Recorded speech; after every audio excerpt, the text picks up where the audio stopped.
চিন্তা জাতির পিতা বঙ্গবন্ধু শেখ মুজিবের আমাদের এই শিক্ষাই তিনি দিয়ে গেছেন। বিশ্বের বিভিন্ন প্রান্তে দ্বন্দ্ব, সংঘাত, যুদ্ধ আজ বিশ্ব শান্তি বিঘ্নিত করছে। রাশিয়া ইউক্রেন যুদ্ধ, গাজা ইসরায়েলে হামলা, হাজার হাজার নিরীহ মানুষের মৃত্যু, সেখানে গণহত্যা চলছে, মিয়ানমারের রোহিঙ্গা জনগোষ্ঠী জোরপূর্বক বাস্তুচ্যুত করা ইত্যাদি মানব জাতির জন্য এক ভয়াবহ পরিস্থিতির সৃষ্টি করেছে। আমি ঠিক জানি না এই সংঘাত বা এই যুদ্ধ মানব জাতির জন্য কী কল্যাণ বয়ে আনছে। অস্ত্র প্রতিযোগিতা প্রতিনিয়ত যত বৃদ্ধি পাচ্ছে, ততই মানুষের জীবনও আরও বেশি দুর্বিষহ হয়ে উঠছে। বিশেষ করে নারী, শিশু, তারা সবথেকে বেশি কষ্ট পাচ্ছে। যুবকরা অকাতরে জীবন দিচ্ছে।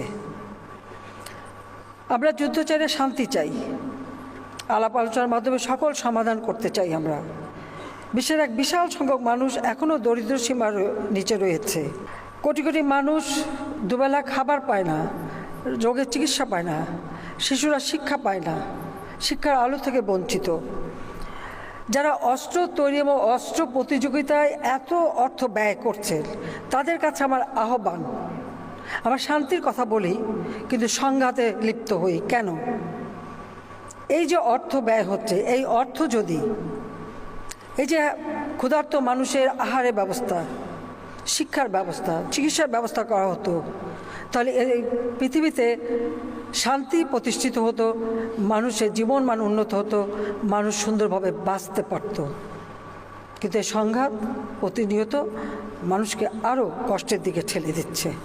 কাজে আমি সবসময় যেখানে যাই এই একটা আহ্বানই জানাই, সংঘাত না, যদি কোনো সমস্যা থাকে আলোচনার মাধ্যমে সমাধান করা, সেটাই হচ্ছে সবথেকে বড় কাজ।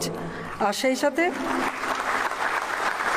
এই অস্ত্র তৈরি আর প্রতিযোগিতা, এই অর্থটা যে সমস্ত দেশ এখনও জলবায়ু পরিবর্তনের অভিঘাতে ক্ষতিগ্রস্ত হতে যাচ্ছে, সেই জলবায়ু অভিঘাত থেকে মানবজাতিকে রক্ষা করার জন্য সেই ফান্ডে সেই অর্থ দিতে পারে এবং ক্ষুধার্ত এবং শিক্ষাবঞ্চিত যে সমস্ত শিশুরা, তাদেরও শিক্ষা এবং স্বাস্থ্য ও ক্ষুধা নিবৃত্ত করবার জন্য ব্যবহার করতে পারে।